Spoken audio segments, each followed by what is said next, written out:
In the prosperous kingdom of Aranpur, ruled by a wise and benevolent king, there lived a minister named Ramesh. Ramesh was no ordinary minister. He was the king's most trusted advisor, a man whose words could sway the entire court. He had a sharp mind, a calm demeanor, and the ability to solve the most complicated problems with a simplicity that often amazed everyone. Whether it was settling disputes among merchants, finding strategies for the army, or making reforms in agriculture, Ramesh's counsel was always accurate, practical, and fair. The king often relied on him more than on anyone else. Without Ramesh, this kingdom would be like a ship without a compass, the king once told his courtiers. And that was true. If the kingdom was the body, Ramesh was its brain. But in the king's court, not everyone admired Ramesh. Jealousy, as it often does, crept into the hearts of a few courtiers. They disliked the way Ramesh's opinions seemed to carry more weight than theirs. They would whisper among themselves, "He thinks he's the smartest man alive. The king listens only to him. One day we'll see him embarrassed. That will be a day worth celebrating." Their chance came in the most unexpected way. One fresh morning, as the sun peeked over the horizon, painting the palace gardens in hues of gold, the king invited Ramesh for a walk. The air smelled of blooming jasmine, and the chirping of birds filled the space between their footsteps. They often discussed politics, philosophy, or just the oddities of life during these walks. But that morning, the king had a mischievous glint in his eye. "Ramesh," he said, hands behind his back, "you are undoubtedly the wisest man in my kingdom." Ramesh smiled modestly. "Your Majesty flatters me." "No, no," the king insisted. "It's the truth. You solve every problem. You foresee every difficulty. But," the king paused dramatically, "your son, Aryan, is the most foolish boy I have ever met." Ramesh almost stumbled mid-step.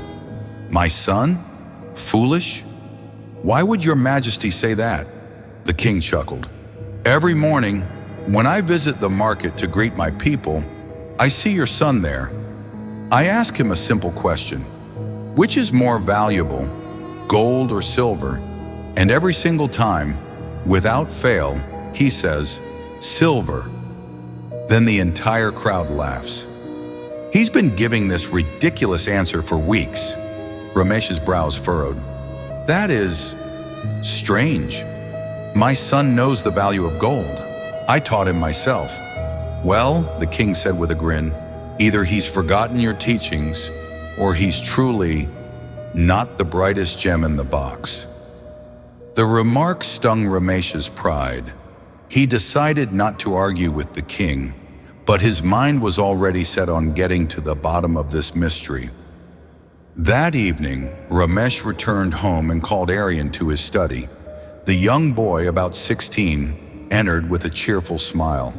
His eyes sparkled with mischief, and his hands were dusty from whatever game or adventure he had been up to that day. Ramesh wasted no time.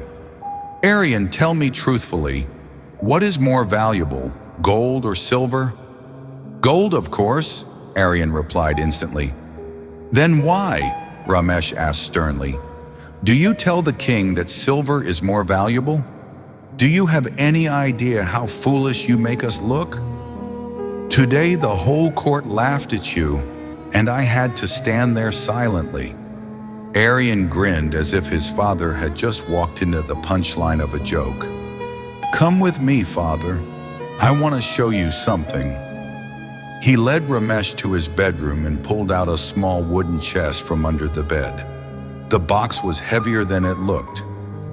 Aryan placed it on the table and opened the lid. Inside, Ramesh's eyes widened in disbelief. The chest was filled with shiny silver coins, neatly stacked and glistening under the lamplight. There were dozens, No, hundreds of them. "Arian!" Ramesh exclaimed.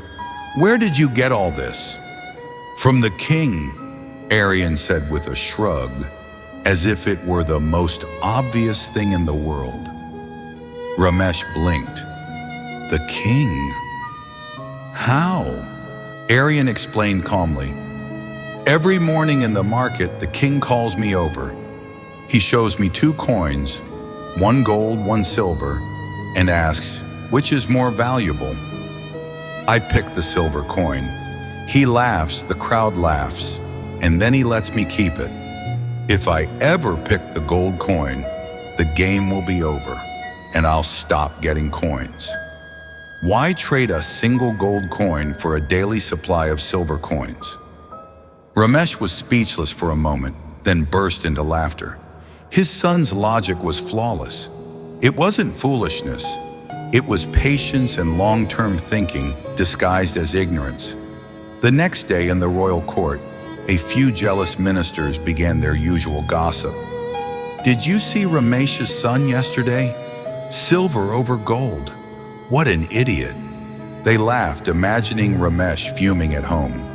But when Ramesh passed by, he wore the calmest, most content smile they had ever seen. He didn't defend his son, didn't explain anything. He simply thought to himself, "You wouldn't understand." Of course, news travels fast in a palace.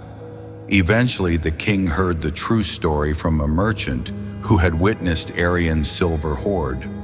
Curious, the king summoned both Ramesh and Arian.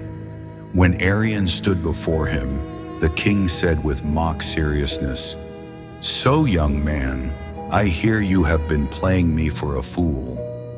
Arian bowed respectfully. "Not at all, your majesty. I have been playing the game exactly as you like it. You get your daily laugh, and I get my daily coin. Everyone is happy." The king burst into hearty laughter. "Ramesh, your son might be cleverer than you." And from that day on, the king often consulted Arian on small matters, just for fun. The boy had earned his respect.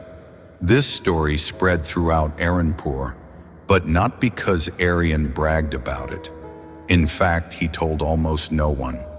The lesson was simple yet profound. Not every truth needs to be shouted from the rooftops. Wisdom sometimes hides behind the mask of simplicity. And most importantly, don't show off. People who truly know their worth don't need to prove it. They let their results speak. Just like Arian, they understand that quiet strategies often win bigger rewards than loud displays. So my friends, remember this. If you know you're doing the right thing, it doesn't matter if the world calls you foolish. The world often misunderstands those it cannot measure. Keep your head down, do your work, and let success make the noise.